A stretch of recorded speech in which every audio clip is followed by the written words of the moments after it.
So, good morning, everybody. Thanks for the intro. You mentioned it. I would really like to focus on what consumers expect from connected car services. So, why is that important? I mean, in the end, somebody has to buy connected car services. Somebody has to even pay for them. So, it's really a crucial perspective. And I think we tend to focus very much on the technological side. I mean, that's perfectly understandable. But on my way here, I read a magazine, and there it said there are 400 publications on autonomous driving, and 391 of them focus on the technological aspects. The remaining 9 focus really on what do consumers want and how consumers behave. So what we did, we did a little bit of market research. So we polled 1,500 consumers here in Germany, so it's a representative sample. And we had 2 overarching questions. So we wanted to know what are the expectations and the preferences regarding the connected car and connected car services. And we wanted to know about what are the expectations regarding data protection and data privacy? So, and given the time limits, I would just like to share 3 main findings of the study with you. Let me start by skipping this slide here. So, first finding, consumers don't know what a connected car is, and they don't have a clear picture in mind when they don't have a relation to the word connected car. If you're leaving the room and go outside and ask 10 people about what is a connected car, 5 of them will tell you, I have no idea. So it's really, I mean, in this room we have a certain idea about connected car. It's about connectivity. It's about connectivity between cars, between your smartphone and cars, between cars and infrastructure. However, that's not terribly catchy for consumers. So far, they are not seeing the sort of killer application that comes from the connected car. They don't, until now, really don't see the benefit for them.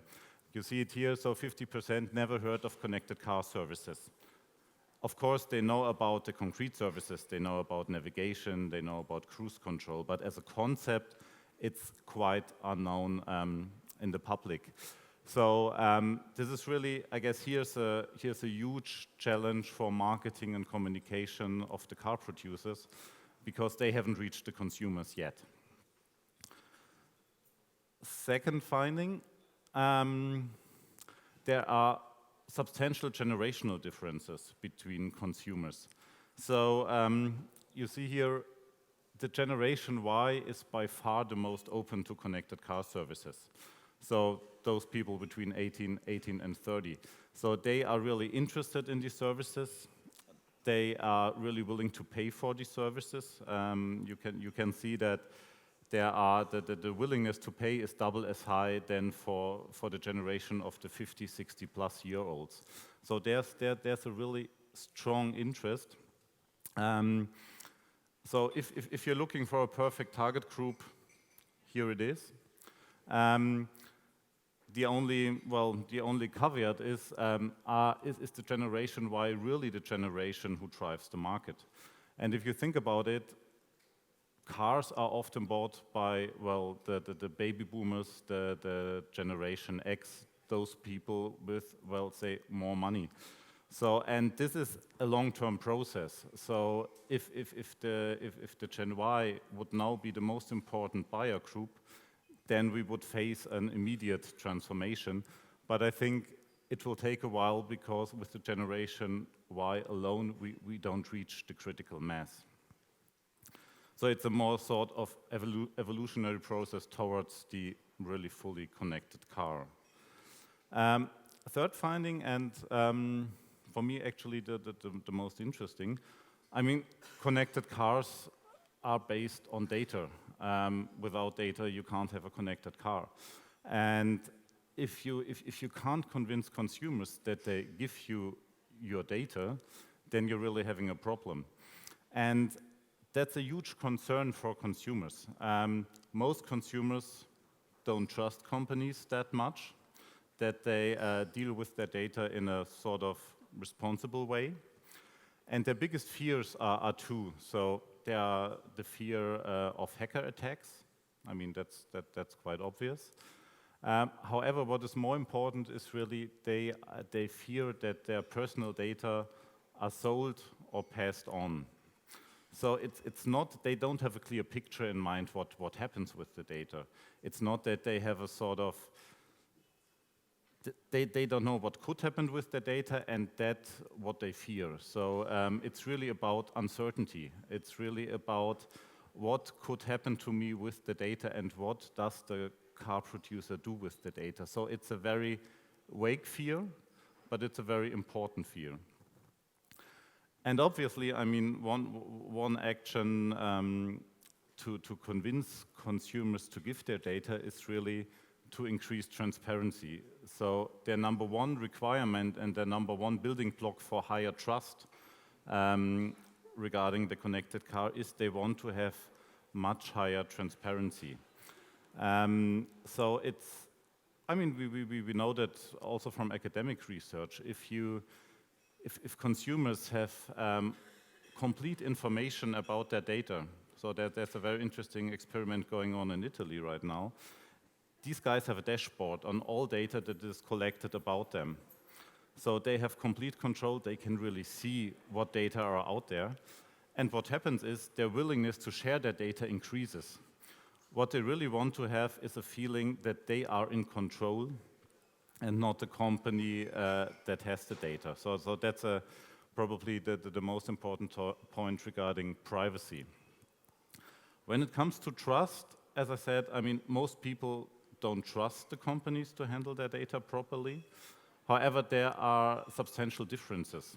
So the level of trust consumers have towards the car producers is much, much higher than the trust level than they have regarding the IT companies. So people trust the German brands much more than they do the American IT brands. So, and that's for going forward, that's could become very, very important, because I mean, we were having this whole discussion, who will dominate in the car of the future? Will it be the car producer? Will it be the IT company?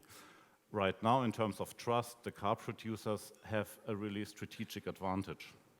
So consumers are much more willing to share their data with the car industry right now. So that all sounds very well. Consumers are a bit conservative. They still don't see the benefits. That sounds like a very evolutionary process in a way. So a bit boring. Sorry to say that. But if you think about what could be really a game changer, and from the consumer perspective, a game changer is possibly really autonomous driving. I mean, surprisingly, a very strong majority of people can imagine driving an autonomous car. So, and you don't see many generational differences in this question. So I guess it was 75% of the Gen Y wants to have an autonomous car in the future, and 2/3 of the older generations. So I guess the motivations clearly differ. The younger generation see the utility, they see the convenience. The older generation really see it can keep them autonomous in old age. So if you're 75, 80 and you have an autonomous car, yourself are much more autonomous. You can go wherever you want.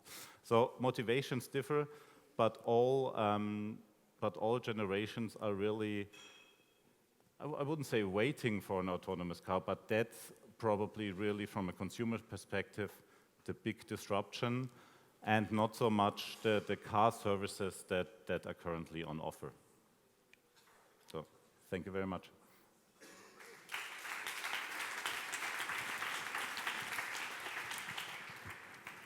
So tell me, what then needs to be done from the industry in order to also get the people involved who are maybe not part of the Generation Y? What would be first actionable steps then?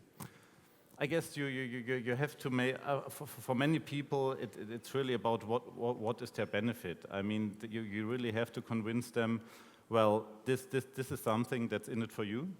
This is a service that you need, and then you have to relate it to the overall concept of a connected car. So I mean, of course, many people use navigation, but they don't see that it's part of a larger package. And because I mean, many services are, well, from a consumer perspective, unrelated. Cruise control, navigation, it's something different. And I guess you need much more communication and more marketing for the connected car, really, to move the whole topic forward.